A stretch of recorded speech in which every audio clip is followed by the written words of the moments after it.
All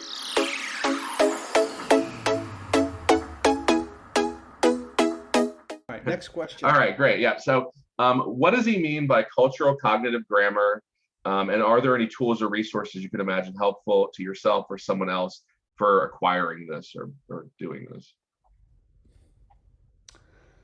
Well, I think that when he talks about our cultural cognitive grammar, the one that we have nowadays is largely influenced by Descartes and the modern turn in philosophy, which has these dualisms, mind and body, and how we're like consciousness is disembodied, and we have all these problems trying to figure out how to integrate it and everything. But like, you know, when I think of a cultural grammar, like every language is in a way of carving up the world. So it's a way of doing metaphysics that's embedded in a language. So if you have a language that, I mean, there are theoretical languages that are not object and verb oriented. They might be process oriented, let's just say, but like the pragmatics of the way languages have developed over the course of cultural histories makes different languages different. There was a great book by a fellow who was what is that word? It was his avocation. He was not a specialist. I think he was a fireman or something, but an amateur linguist. Amateur meaning I really love it. Amare, to love. An amateur is one who loves something for its own sake. What's his name? Benjamin Lee Wharf. I don't know if you've ever heard of him, but he wrote a book called Language, Truth, and Reality, or something like that.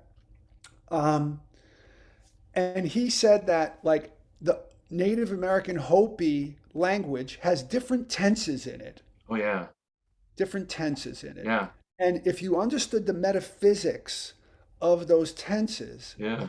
then you would see that the rain dance is not engaged in a way with some kind of what we would call a woo-woo, manifesting new age kind of we're going to make the rain happen at some different time.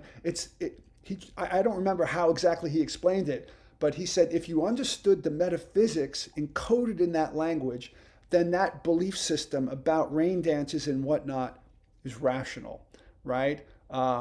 The native Inuits of Alaska, let's just say, they have 50 some odd terms for snow because they build snow houses and you name it, they've got Snowflakes, snow you can drink, snow that you can't drink, snow that you don't want to walk on, snow that's fine to walk exactly on. Yeah. right. They have names for all these things because they're pragmatically useful. Indigenous people in the Amazon rainforest have hundreds of words for different kinds of parrots, but no word parrot in The their language. Japanese, right? They don't have like a cold water as Yeah, separate things, but they have different ways of describing things, which make it more poetic and beautiful, and also more of like an immediate relationship versus some kind of conceptual, abstracted experience.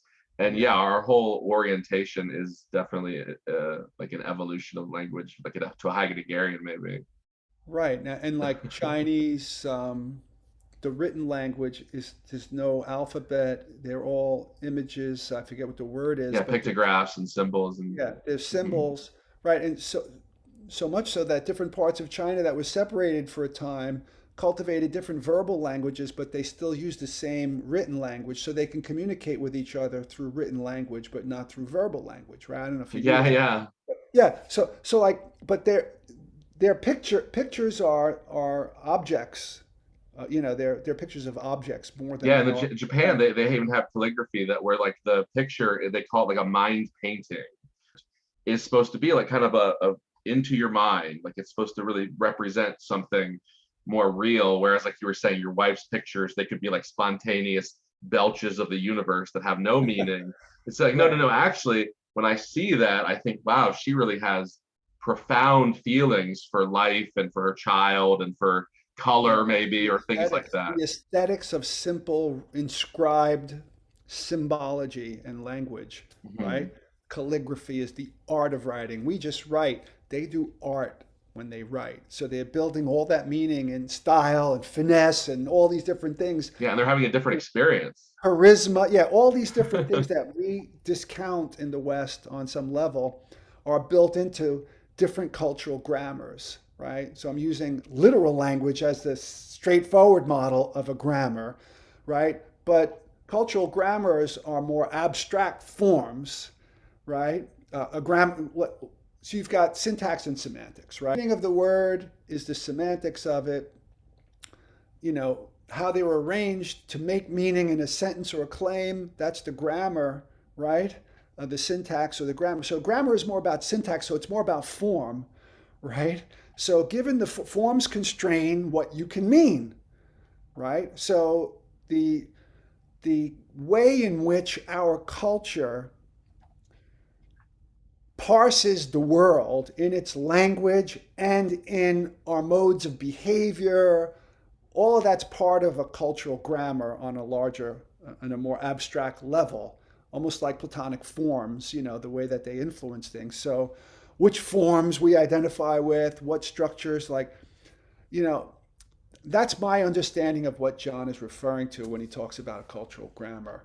Um, Now, what was your question So about then, the? are there any tools or resources that you think could help people internalize this or navigate it or just benefit from that part of his work? Because he introduces a lot of terms and he's very mindful and particular with his language and also very like a keen listener of other people. So he doesn't really confuse other people's language very often.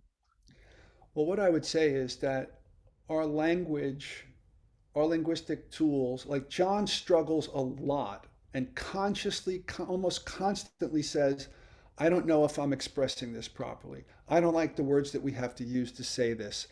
It's something like this. And he's very crafty and talented and creative in the ways that he tries to represent things that it's almost like Orwellian language, like we don't have the language for a lot of the things that are important to people like John, his friends, and myself, right?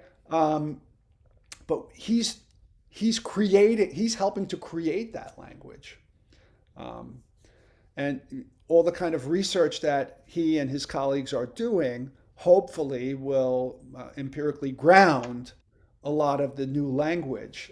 We're in the early stages of realizing how limiting and constraining our cultural grammar has been and trying to break it open. That's the way I think of it. How can people improve just by learning and being open minded and being willing to be,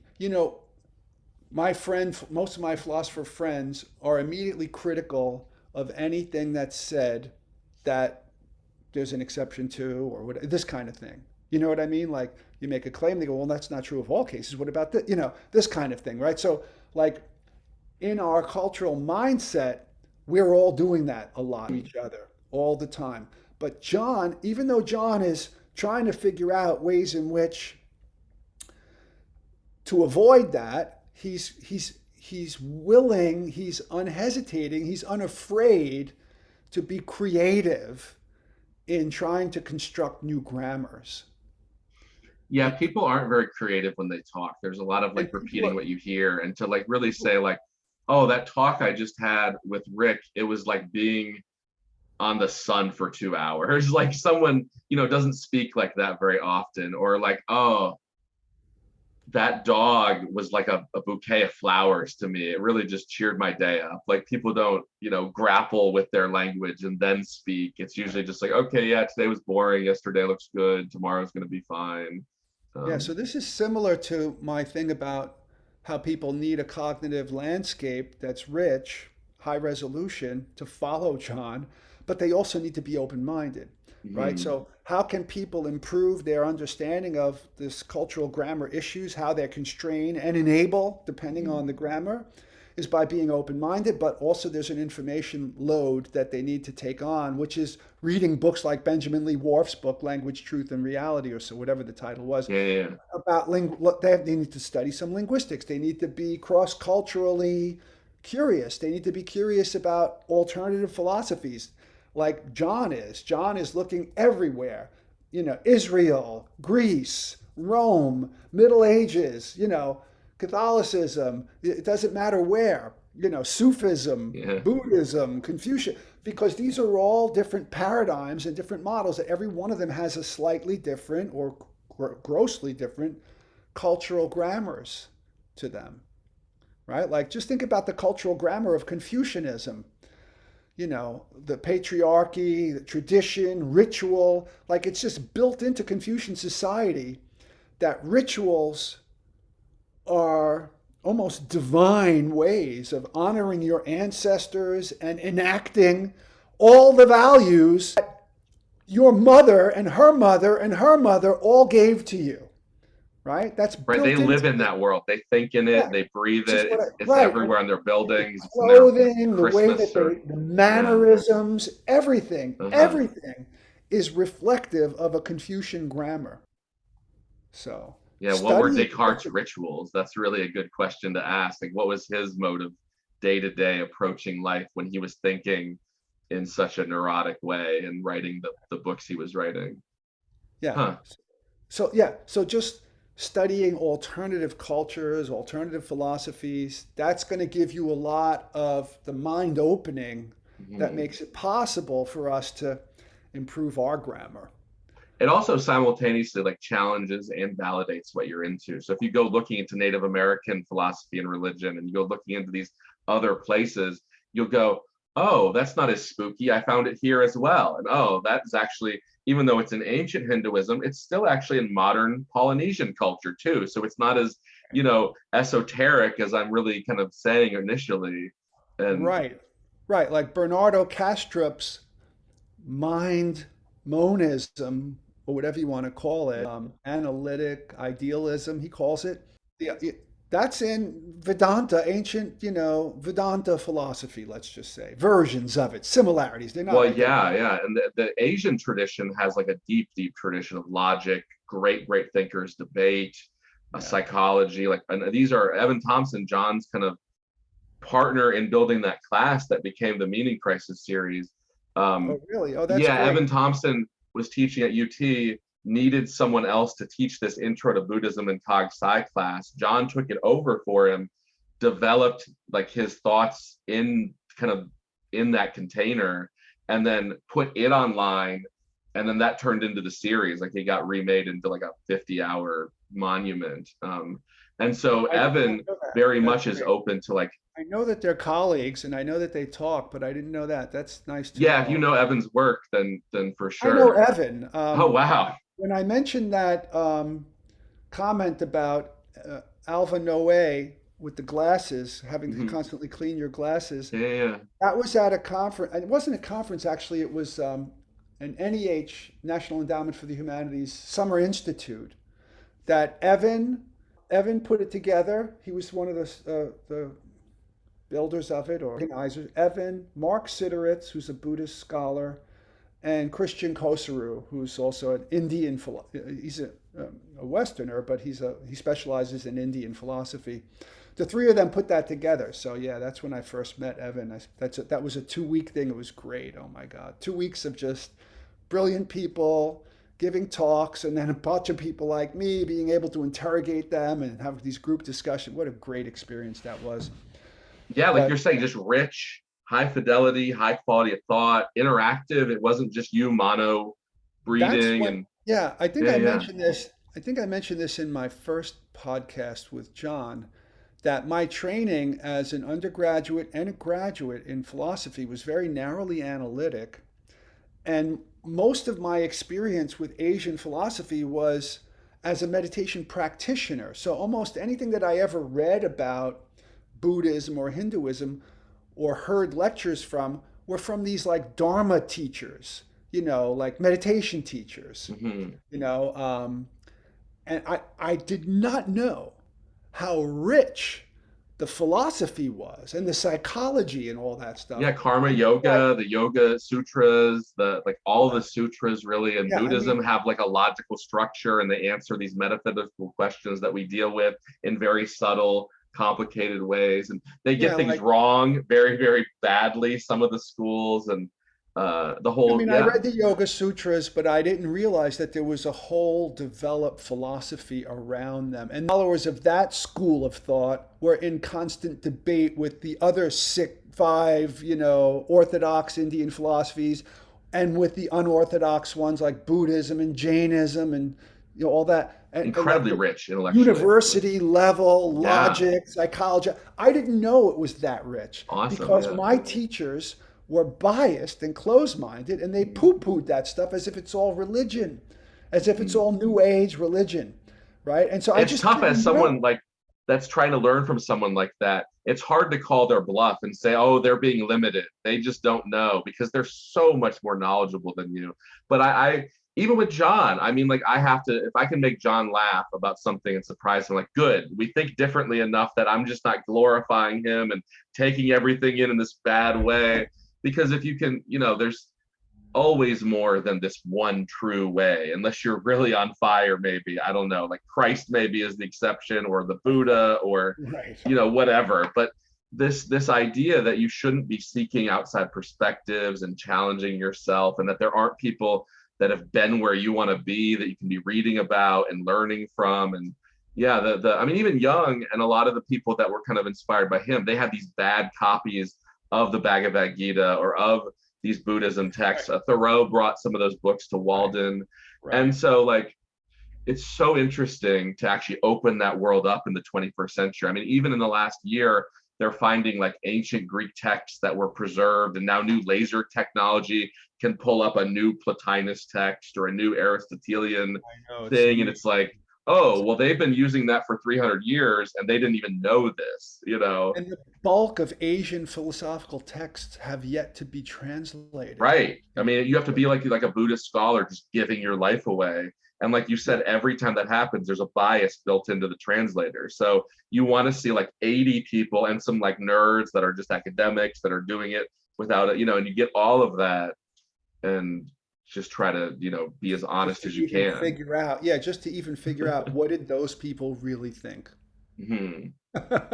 It's fascinating, yeah, and it's like I always look at it as our cultural treasure. So I don't think it's Asian, or it's it is, and if you are from that culture, be as proud as you want or hate it as Right, much as you want. But like right. Hercules is my story as much as it is like the Greeks at this point. And uh yeah, I think it's just get more of it. Yeah, just fill your life up with good culture and then forget that the world is jaded or all that kind of stuff. Yeah. All right, great. So the next question, I think you'll be great at this. So what does he mean by ecology of practices? And then do you have any practices that you do daily or weekly or wish you did? Yeah. I think he might have a richer meaning to the term ecology than what I'm going to say right now, because that's a term that, although I have some generic understanding of it, when it's applied to ecology of practices, I confess not fully grasping the point. But I think it just might mean something like a kind of collection of spiritual exercises. They don't have to be spiritual because that word is misleading nowadays. It could mean woo woo, but it could also could just mean very disciplined, meditative techniques, or, that word is misleading, right? But ecology of practices, by using the term ecology, I think it means integrated into your larger life plan, right? It's an ecology. How do you So see it? Yeah, I think just like like how kind of you see it is. ecosystem, just like to make an analogy with like cryptocurrency, like Filecoin. I don't know if you know about Filecoin. Yeah, No. so it's a coin, it's a cryptocurrency that came out where Dropbox, like these Mhm. iCloud, these storages in the cloud where people just store. Well, it's a file storage system, but tied to a coin, a cryptocurrency. And so all the users of the coin of the file storage system, Are generating money. yeah, yeah, they're somehow or another they're paying to use the Right. storage, and they pay to put stuff there, to take it You out, put and computing associated with the transactional system of the coin. And so somehow or people another, yeah, compute and it yeah, generates activity that right. So generates. there's an Yeah, yeah, ecosystem, yeah. there's an ecology, and it's a kind of island economy because it kind of exists independently. It does interactions with people visit the island and whatnot, but So there's a kind of ecology or an ecosystem. People use the term ecosystem even about cryptocurrencies, right? So Yeah, yeah, that's awesome. That's excellent. so something, this kind of interconnectedness with this feedback loops and everything. So in life, if I've got a bunch of practices that help sustain me, develop me, um, integrate me, um, increase my cognitive bandwidth in some way, help me navigate all these issues that we've been talking about somehow or another, Which is whatever. more So feedback, what you're saying. Yeah, yeah. stabilize me. Yeah, there's a feedback loop. There's an ecology there. There's a kind of like the way that in an ecosystem, there's reciprocity, between life forms that depend on each other, and so there's this kind of iterative feedback loop. Maybe that's what he means by ecology of practices. I'm not 100% sure. Definitely no. And I think he talks about things that like, so I have a meditation, which makes me really good at generating insights and maybe having a first person understanding of my body. And then I do like a inference practice where I seek alternative explanations and try to challenge my inference system in that respect. And so that way I'm getting really awesome insights, but then I'm also not letting them run away with things and I'm bounding them.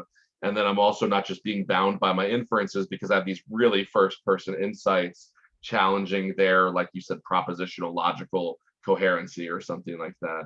And then my Right. moving practice is even challenging and affording things within both of those, maybe. Good. So you said it even better than I would have. But so that's what he means by it. I think I would assent to what you just said as being a little better at describing what he means by it than what I did, because I was kind of feeling my way around with just any references I could pull up that might make sense out of the term, more sense than my initially a slightly opaque grasp of the concept. But I certainly have an ecology of practice. My collection of practices has morphed over the years. So when I first started out practicing things to intentionally, and this is free will, right, kind of have a say in what kind of being I become, right? Um, I was a really serious yogi, practitioner of just not only physical yoga postures and breath control techniques and visualization techniques and mantras and various meditation techniques and reading philosophical, spiritual texts, maybe just autobiographies of yogis and things like that, or like, you know, my teacher's writings or their teacher's writing, this. So I had the that cognitive thing, which is a lot of the propositional stuff. So I had a bunch of that stuff, but I was like a full-time monastic yogi for a few years. But I was a teenager and I was very successful at all of that, and it really worked much more than most people's experiences who maybe meditate 20 minutes in the morning and do something else in the evening or write a little journaling or whatever. Like mine was hardcore, mystic level, serious discipline in the first few years of my practice. Being underdeveloped as a person, um, and as an adult, I was in my late teens by the time I had been doing that for a few years for various reasons, which are really complicated. I mentioned them in one of my podcasts with John. I decided I had to really dial a lot of that down and restrict the extent to which that was impacting me and making almost like a kind of making a like a life trajectory where I would be like a saint or something or a holy man. That just, I had to, I made a decision not to go that route and to focus instead on a sort of normal life with a minimalistic ecology of practices that would sustain me while I develop the propositional knowledge and becoming a philosopher and getting my career and my family and all those grounding things in my life um, in order. So, over the years, there's periodic times at which I'll shift to practice, reach a certain level and say, okay, I've done that too much. Now I need to try something. So I did for one period, which I absolutely loved. I did martial arts, 6, 7 days a week, hours a day. My teacher, it was Japanese karate. Shotokan was the name of the style. I absolutely loved that practice. And my teacher, I started as a white belt, and he had our school system set up where, like, when kids would get out of school at 3 o'clock, so at 3:30 there was the white belt class, and then say at 4:30 there was the next belt, and 5:30 the next one, all the way up until like 10:30 at night or something, which was the black belt or the open class, right? The black belt and then the open class, which anybody could take. So some people would come for their belt level and then come back at the end to take the open class. So each time I did that, no matter what level I was at, I would do that, the class below it, and that level I was at, all the classes below it, until when I made black belt, I was taking like 6 hours a day. I just absolutely loved that embody, especially maybe because in grad school it was mind I only, know. right? So this And our grounded. society, not even just grad school, but our society is very technical and know these steps and be this role and say these things. And if you do that well, you're just like at the top 5% always. If you really just play the American game, you can Right. crush that game as a smart person, which you obviously are. But it's like it's not fulfilling for most people. Um, Yes. so if you could Yeah. find that dance and like the spiritual world, the that's not an ideal world either too, because it's as cultish and the Zen people hit you with sticks, and that is traumatic. Like you could say it's not, you could say it's got good intention, but like I'm sure that's left people very scarred that have been like, I went to Japan and got beaten for a year and then went home and am still confused about the whole thing. So, the whole that world isn't pure and perfect either. They're both very hard to navigate perfectly. Um, Yeah. and yeah, I mean, I think your story is just amazing. And I've talked to friends too that have gone like, wow, I can relate on so many levels to that. And he's been at like, you threw yourself into this thing and you really like became a different person through the choices you made, through the intent and the time and the people and yeah, it's amazing to me. And you're still such a Westerner, which is like you're bringing it back to the rest of the world. It's like, oh, I understand that from my tiny position, kind of what he's saying, even though I'm sure you have memories that I just couldn't even fathom, or you'd tell me things that it would just like, well, that's strange. I guess I'm going to move on and not really try to process that too much. Yeah. Um, but it's just, and it's the opposite of like, consumer culture. The idea that you can just get into something for like 2 hours a day, 6 days a week. That's not really how, our society works. I've gotten into photography recently, and I just spend 20 hours some weeks filming stuff. And I get excited about foam on the beach. I'm like, ooh, look at the green rocks today.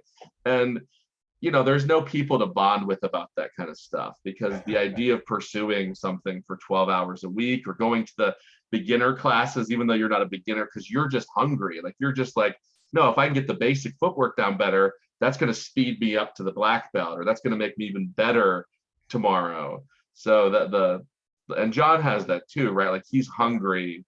Actually, I think I was a purple belt or a brown belt in my Yeah. first karate school, which took me quite a while to get to. But then my sensei was kind of like the evil sensei in the Karate Kid. I don't say Okay. not necessarily evil, but like this The bad guy. disciplinarian, yeah, a big ego, and it was just like knuckle push-ups and like everything was like military Marines, this kind of approach.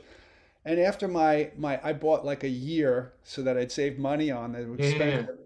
So, but like I was like, well, I have to do the whole year here. I paid for it already, There's no refund. But after that was over, I went and found, I shopped around for a while, then I found another teacher, and he made me start as a white belt again, even though it was the same style, because he said we do things differently. That didn't bother me at all. because I just figured, yeah, but I'm going to move through these ranks really quickly. I just need to, unlearn certain things and learn some new things. And I did that again after he retired. I needed some karate. I went and joined another school, started with a white belt. Meanwhile, I was a fourth degree black belt, but I don't mind, like, because you learn that my good teacher, who I became a black belt with, he taught us that when you become a black belt, that's when you've become a true beginner.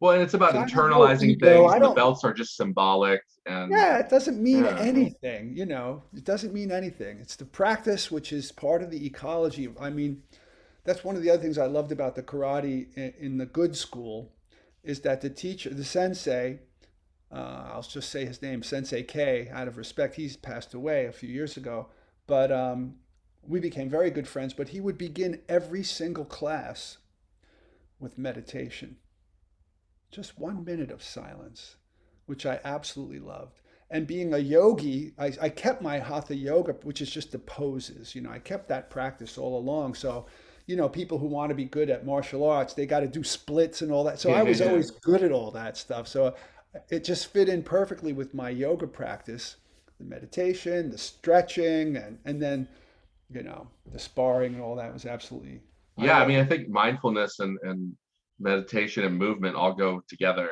Yeah. and especially like I do more peaceful martial arts, but learning boundaries is really healthy, and learning your own boundaries when someone throws you to the mat, or learning that you can throw someone to the mat, like those are real experiences. They're not propositional, but they can really like develop your character. They can make you appreciate other people. Like some of the best martial art teachers, I think, even in the 21st century right now, are these women who finally, like in this patriarchal society, they're like, no, no, my best student's a woman. She's the new head. And there's these amazing females that are, and they have to leverage balance in ways that I don't have to. Their center of gravity is lower.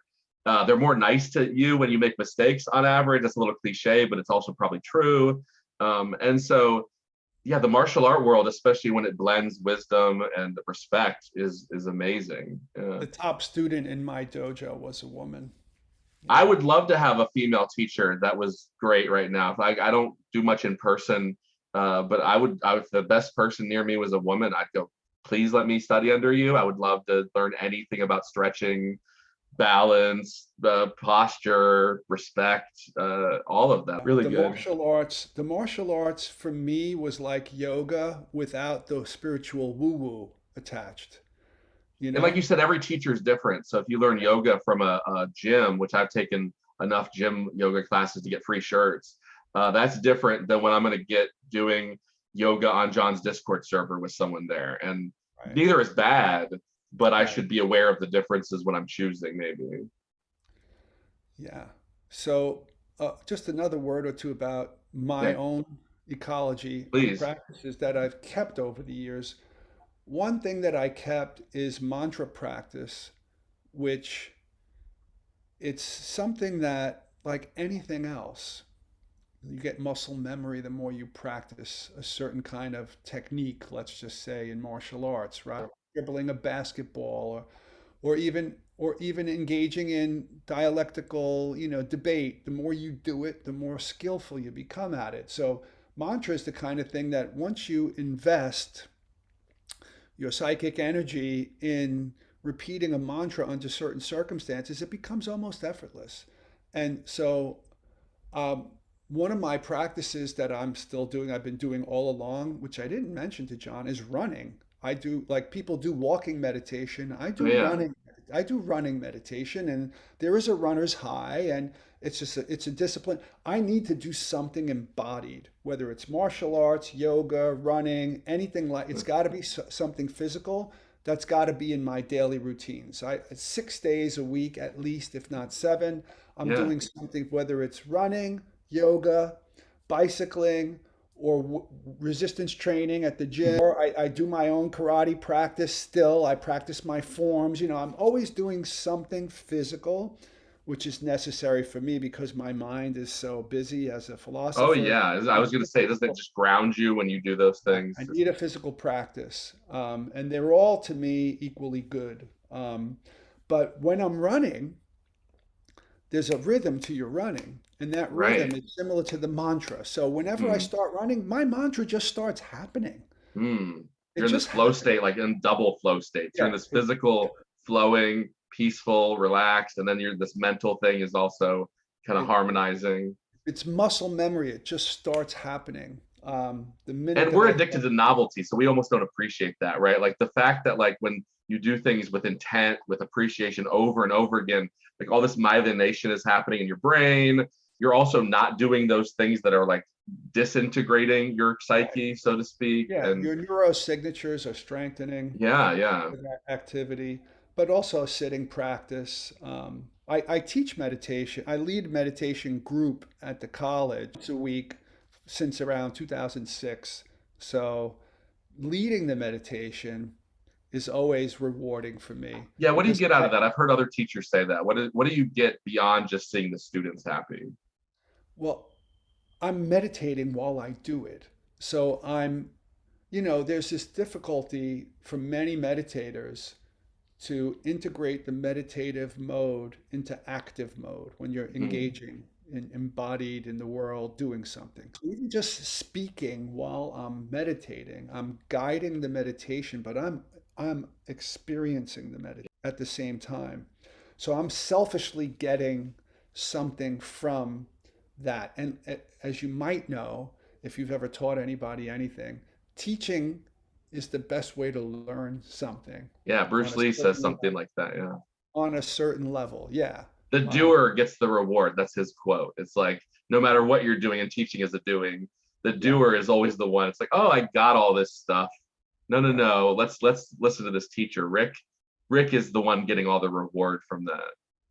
Yeah. Yeah. The students are going, oh, that was great. Thank you. And this and that. And I'm happy about that. I want to help people. Yeah, I yeah. know the value And of it it. matters. You're doing a big, good It's one of thing. the most important things in my life. I believe that anybody who I can guide into that space is a great thing that I'm doing. But I also really do believe that over the years of doing that, I've cultivated my skill at doing that Right. so How do you that, get better at teaching other than so the that thing I'm that you more want to do? effective and I can bring people into a space easier than maybe Headspace or Calm or one of the, somebody who just took a 12-week teacher training in Yeah, you're mind. so unique. How many hours do you think you've done of I've meditation in never your done the life? math. I've never done the math, but I know that like Richie Davidson over at University of Wisconsin, Madison does all that research on like the Dalai Lama's highest monks' brains I've when studied they're expertise. I know the guy that runs the Journal of Expertise, and so like the 10,000 hour rule. While it's not perfect, I would rather have a teacher that did 10,000 hours than 1,000 hours. So there's something yeah, there. I'm sure I'm at the higher end of 50,000 plus. I don't know, but I mean, been meditating for let's see, 48 years. So Yeah. that's a long time. Just do the math. Even if it's just a And like few you said, you hours. were doing like 6 hour days, like all day. Like, Right. And then, uh, yeah, and that's just the formal meditation. If you count the mantra and the yoga and, all those other, then it's many hours a day, even still. So, because, I run every day I do running and then I do a half hour of walking. So it's like an hour and a half. I have about an hour and a half of that every day. mhm. And then throughout the day, when I'm doing anything mechanical, washing dishes, whatever it is, it's either my mantra or I'm trying consciously to just be present, which is a Mhm. form of meditation in action. It spills over into your life. So yeah, so doing that, teaching, what's the greatest reward? The greatest reward is to me, I think, but I think I'm bringing greater access to the experience to the people who take the meditation. I've had people, it frequently happens that a new person comes to the meeting and they say, well, that's the first time I've been in the zone. I had a woman come once, first time, who said that she'd been practicing and going to acupuncturists and Yeah. massage, all kinds of because of this, some kind of tension in her in this Uh-huh. area. She said it went away in the meditation for the first time. Yeah, so it was just That's how psychosomatic. relaxed she got. Yeah. Yeah. Another one said that she'd been going to a Tibetan Buddhist center in Brooklyn for years and complicated forms of meditation that involve visualization and one pointedness and whatnot. Yeah, yeah, yeah, yeah. And she could 22 never do it. steps. She Yeah. could never do it because her mind was always and I vary the techniques that I use too. Well, yeah, you have such experience. Yeah, I'm sure. Yeah. Yeah. So I think that time that what I did was just a kind of open monitoring thing where you're not trying to control anything. Okay, she's like, oh, I can just savor the world. Oh, this is amazing. Yeah, and she actually got into the zone, and she said that was for the first time. So like I hear that a lot. Well, that's great. I also hear I couldn't do it or whatever, but because I've taught thousands of people, I mean, I tried for many years, I was teaching all my students in every class at least once or twice in the semester. I've had classes though where we start every single class with meditation, just 2 to 5 minutes. Nice. Yeah, yeah, yeah. Um, What do you think that does, or what have you noticed it do? Like, why continue I doing that after actually the? did a study. I did a study, a self-study on it, which I published the results about, Uh-huh. where I'd have, let's say, two sections of the same class, structured the same way. Hmm. In one class we did the meditations, and in the other class we didn't, right? And I I used a thing called the Toronto Mindfulness Scale, which is one of these multivariate, validated instruments to study whether or not mindfulness is having an impact on students, on people. Normally, I think it's after 10. I don't remember how many, but a certain number of exposures to meditation before their answers to these questions on the survey change. And those questions would be something like, I found it interesting just watching my thoughts, or I was able to not identify with my thoughts. It takes a while before you can do that, right? So, Sure. and I forget because this was years ago, but there's a certain number of exposures to meditation before the TMS, Toronto Mindfulness Scale, Just flipped. will pick up on it. Yeah, that's Will change. excellent. But I created my own questionnaire. It was like not a questionnaire, but a survey tool with Sure. something like 25 philosophical statements Yeah. with the Likert scale: Yep. strongly agree, agree, neutral, disagree, strongly disagree.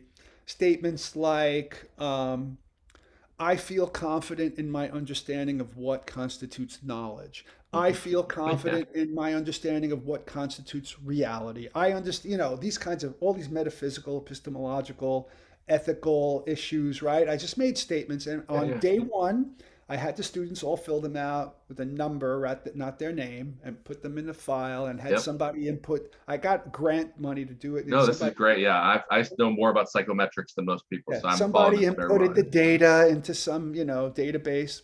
Yeah, yeah, it's awesome. So I did that on the first day and on the last day in both courses, right?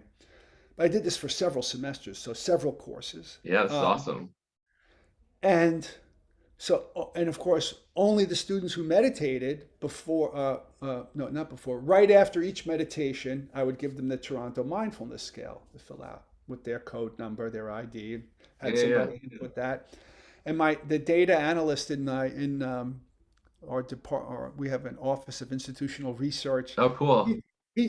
Somebody else, some secretary, got paid to I input the could do that. data. Yeah. Yeah, but then he analyzed it, Yeah, yeah. and he said, "Whoa, this is statistically huge. You've Really? got yeah, you've got this thing going on here. Yeah, Like I yeah. have some classes with no meditations, some that only twice in the semester, others 5 times, others Mhm. 12 And it times, was just sorting. others Lim- every single day, right? And the uh, more uh, times that they meditated, the more I called my instrument that I made, I called it the pre and post semester questionnaire or something yeah, like yeah, that, yeah. And I've had other studies that do similar things. Yep. right? So on that, the more time students meditated, the Uh-huh. more their answers changed, Ooh. either from very strong to very weak, They were or just transformed always. yeah, the more Huh. they meditated, the more philosophically Wow. changed they became. That's excellent. That's number one. Number two, whatever the TMS number was for when the change is supposed to happen, Mhm. there were, so like say some of my sections over the course of these 5 years or whatever that I did the study, some classes that only meditated twice or four times or five times, they showed a statistically significant change on their pre and post thing, even though they didn't meditate enough times to get a result on the TMS. So there's like patterns within the data that are displaying despite the pattern you'd expect on the test. I Yeah, just yeah, think the whole thing is amazing because like longitudinally, that's where meditation needs to go, right? It needs to really say like, how many treatments does it matter? Like what are the individual differences? Does age matter? Like as adult learners, I can tell a teenager to do anything almost, to learn anything, and they'll just do it immediately. But an adult really needs to be motivated. So do I need to motivate adults first? Or does the meditation change? Like there's so many great questions that, especially once you start getting like the operational definitions of like what is meditation in place. So you could say, no, no, no, we're not doing that kind, the Tibetan kind. There's no Tumo fire happening here. So let's just not worry about that. And you could really right. start to Yeah, answer these questions more intelligently.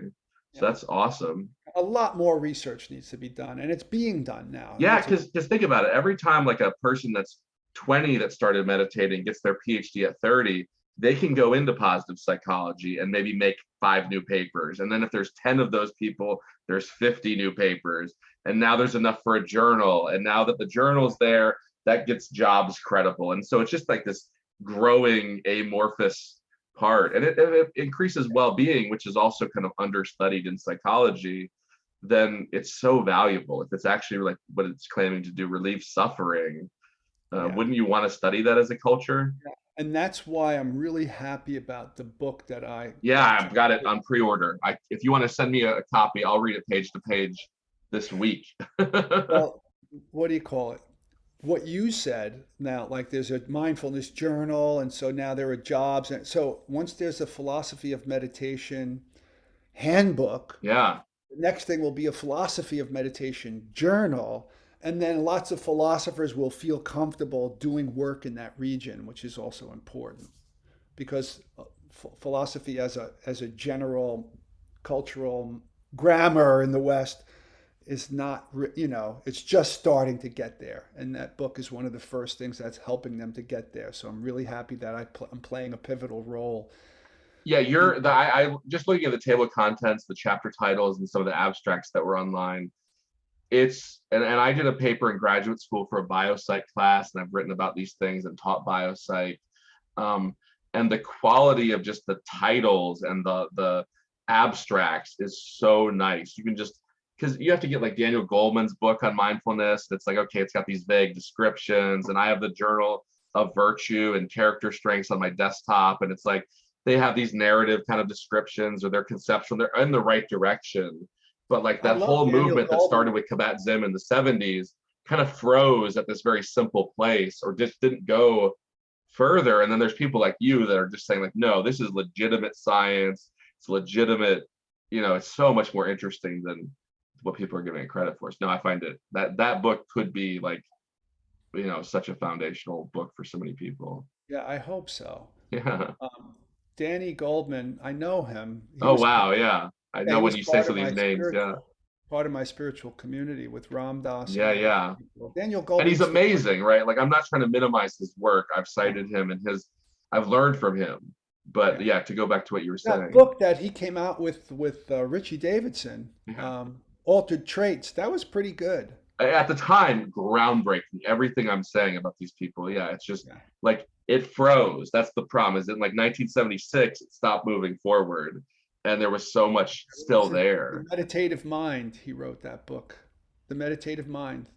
Was that in 76? Oh, I Daniel don't know the Goldman? year. I'm just saying like Yeah. vaguely. I'm just that Yeah. don't dwell on that number. I just mean there's so much.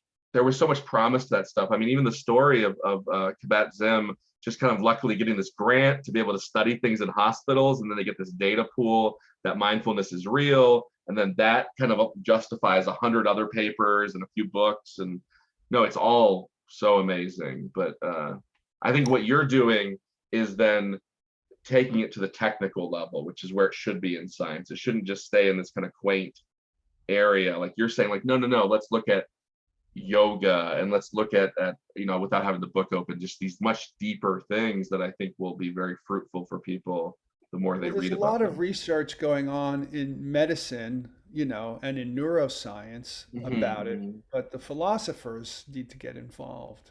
That's Well, the what. analytical tradition doesn't really value altered states. I mean, they have kind of one state, the will. The human will is kind of the one state that they value. And then why you don't need the imagination, even you don't need the body, you don't need other people. So when would you ever encounter the East, for example? Yeah.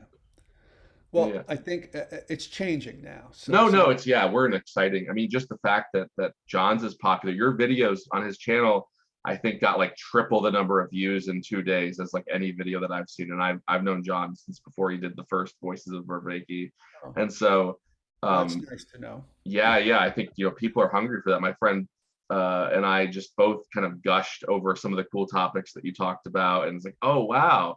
And then we're like, he bought a book based on some of the things you said, and like I said, I'm excited about your book. So yeah, there's minds that want this stuff for sure.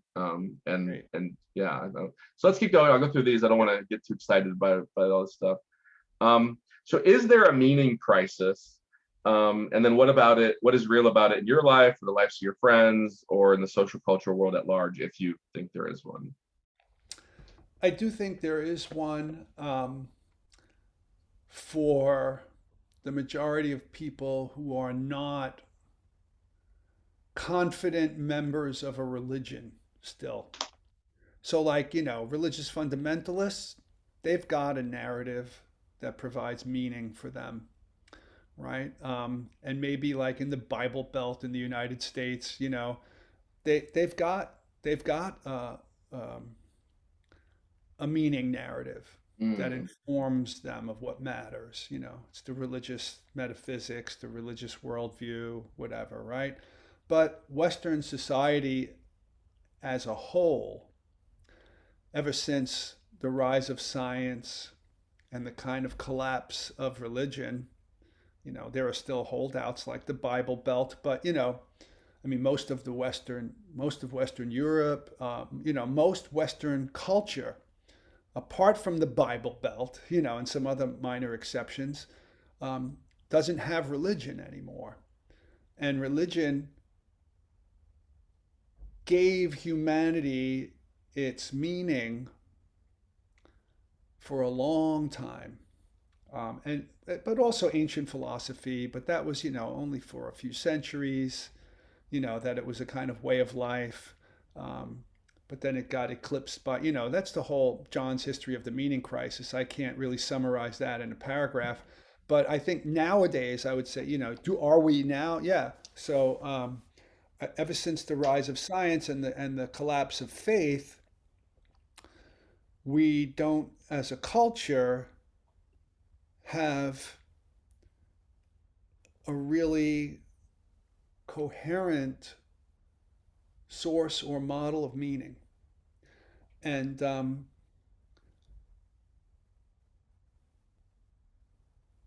oh, over all the years that I've been teaching philosophy, I've been sensing this in my students. wow. The How ones so? that, Yeah. well, I'll have students who are religious, and I try to make it inviting and comfortable in my classes for them to espouse their religious views. But the majority of them seem to lack, they're kind of relativists, and it's like anything goes, everything. It's almost like Socrates in the marketplace arguing with the sophists, who were relativists, and they thought it's all Mm, about power and rhetoric and charisma and wealth and materialism, and because the belief among the educated back then, that spilt out into the culture. So I mean, just think about it. Um, Greek polytheism didn't last long after the philosophers started talking. So, same thing with the Renaissance was a renaissance of that era and science and philosophy and everything. And so, like what the Confucians have, we used to have linked with religion, or in the ancient period, linked with philosophy, certain philosophies. It's gone. So, like, people are clutching at straws, inventing meaning. There's existentialism says it's invented. You have to invent it. You have no choice but to invent it, right? And it's all relative, and nothing is real. And meaning is something like John calls it romanticism. You just have to kind of generate it somehow or another. And make that real, realize it in the two senses of realization, right? Mhm. Make it real, but also understand its meaning or whatever. But like, there's no coherent or unifying narrative anymore. Um, and I think many people, like you said, nobody wants to spend 12 hours a week doing anything. Well, you know what they do? They spend more than 12 hours a week playing with their phones Yeah. and binge watching, The Walking Dead and things like that on Netflix. Yeah. And and they're clutching at sources of meaning. They're clutching at sources of entertainment Yeah. because Yeah. Yeah. in the absence of meaning, you need substitutes that give you a rush or humor or whatever. And so, the average person, and this is something, from my perspective as a philosopher, the average Yeah. person lacks a coherent philosophy of life. Hmm. Hmm. They're just kind of a hodgepodge of all the influences that have been dumped on them by fate or by luck, right? Well, and you'll like this, right? Like, because our psychology tells us to go to our parents and the past. They never make us create a philosophical vision or grapple with like deep art about death or deep art about like the loss of a friend. Like those things can have instant transformation. And I was reading an art book with my mom, and we just were reading about the concept of tragedy, and then we read like a page or two of a tragedy, and then we had this fruitful discussion about like the meaning of life and about what life could be versus what it is normally. And that philosophical vision was just permeating kind of our conversation, and we even talked about it a few days later. But we didn't talk about like our parents and our problems. We were just talking about like, is life a tragedy? And like, what about this play? This play says it kind of is. Is that stupid? Or, and the act of philosophy, um, through art and through these great thinkers that you teach people about, and these religious speakers like John talks about St. Augustine, and Marcus Aurelius is not really an academic, but if you read him, you get this vision of this shining knight man who sees the world and wants to turn it into something better. um, And you're right that good literature and good art are tremendous sources of meaning, and poetry and music and all of those things like that. And that's like in Confucianism, yeah, art is yeah. the primary source of meaning, all the various forms of art, calligraphy, everything. But yeah, like most people don't ever consciously even recognize this void and this absence, this need. And so also Hollywood sells people on really cheap substitutes for good art. Although there's been some really good, there's still good art and good literature, and it's all still out there, part of popular culture. So, the kind of collective mind space, or the Zeitgeist, as the German philosophers will call it, the collective thought space, Mhm. a world model that's shared by the average person in Western society, is very thin in terms of meaning. So shallow.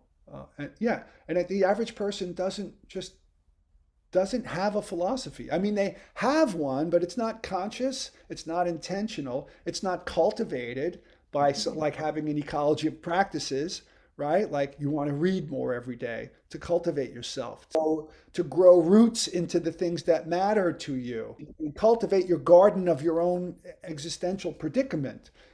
So that's those are the ways in which all of us can play our little part in ending the meaning crisis is by paying attention to this issue and just trying to connect with meaning in all the good places that it can be found or made. Um, and John's work, John is reaching out to and trying to connect people from all different kinds of communities that are meaning embodying in some way, shape, or form. I don't want to say meaning making or Well, no, meaning you're right, discovery. because you don't want to silo yourself, and then, like you said, like you don't want to let your cool ideology actually keep you away from other cool people. And so these little communities can be kind of linking up, and I can participate in 4 or 5 different communities, and if I don't over-identify with one or over-limit my own kind of self-vision and go, okay, I'm going to a Heidegger course, but I don't have to be as deep into Heidegger as everyone there. That's okay. Or I'm going to go to meditation with Rick, but I don't need to like float on air like he does when he runs or whatever. Like I'm just going to do a 5-minute sit or something. So I can kind of, and I don't want to dabble. I don't want to give the idea that like you should just dabble like some, that's probably just as pernicious and perennial of a problem as well. But if you can kind of not shrink your identity or expand it too big, and you can take advantage of all these things, there's so many communities, like you said, that have these kind of values. But this dabbling thing, there's a time like when I was tired of my first karate teacher where I had to go dabble and test Right, out. right. You have to try 1,000 things and then Right, narrow on one. That's the right, brain, right? 1,000 ideas. Let's actually enact one. Okay, 1,000 new ones. Enact one. Yeah. right. Yeah, I forget which meditation guru, saint, yogi, somebody used this metaphor. Um, you can keep trying to dig different wells, going down 10 feet here, 10 feet there. And that's okay. And there's a time when that might be useful. If that keeps failing, then maybe you just need to keep digging with one well and digging and digging. And eventually you will strike water, right? So that's like about meditation techniques. Try this one, try that one. That's where I got the advice. I forget what teacher it was, but that was the advice. So then I realized, well, yeah, you know what? Any one of them will work if you Right, stick with it. right. If you stick with it. And like you said, like even academically or in the world of economics or business or your career, you have to become an expert at something. Um, But it's you have beneficial, actually. Like yeah, you said, like yeah, if I'm gonna, a lot of college majors switch as soon as the courses get harder, not because it's boring, but because, okay, I thought it was great, it was easy, but yeah, they were intros. And then I got to the junior level stuff. And then I went from an econ major to psych. And then I went from pre-med to history. And I like, as soon as it got hard, that's when I jumped. And it's like, if you would have just stuck with that pre-med another year and got yeah, a tutor and did a couple hours in the library more than you were used to, then you would have been a doctor. But instead, you just had 5 majors and became a right, nothing. Yeah, yeah, because going hard, like John talks about the smooth. It's like kind of a I don't know, more of a meta modern concept of just like we only like easy things and smooth things. And like you said, if I'm only dabbling and as soon as I don't feel like I'm getting something, I move on. It's like yeah, I don't want everything to be smooth. If I yeah. want It's our a friendship to rare. just be smooth, I'm probably not going to get to know you as well. That's right. There's a rare but useful moment. And I say rare because I think many people never get to it. And you were alluding to that just now with the average student who changes majors when things get difficult. Or this is very popular. I see like somehow or another I managed to get on a student feed. There's a Facebook group that somebody put me into, even though I'm not a student. And so I constantly see every semester people asking, who's the easier teacher in that subject? And they're telling each other anything. When I was in college, I realized right off the bat that the harder teachers were giving me something really beneficial to me. I liked the challenge.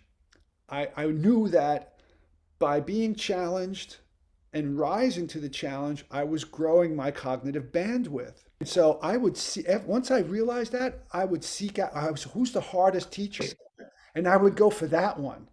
Because I wanted to, I want like if in karate, I wanted to get to the next belt level as soon as I can. Socrates' wife was supposed to be like a horrible person. Like she was always challenging him and things like that. It's like, don't you want the easy home life so you can go do more philosophy in your free time? Like, no, I just want to be battled everywhere. So that's the greatest opportunity I have to be a good Socrates. That's an interesting point. I never heard it put that way. Well, it About is though, but I think that's the kind of the Xanthipede is point of the the name, point right? is to Yeah. say like even in this part that's supposed to be the easy, comfortable part, you can find a person that challenges you, and actually that's kind of attractive rather than someone that like if you're both sheepish. I mean, that could work out really well, but also maybe it won't. You Yeah. know? Yeah. Yeah. No, Yeah. we all grow. We all grow by being pressured to tap into bigger parts of ourselves in some way, shape, or form.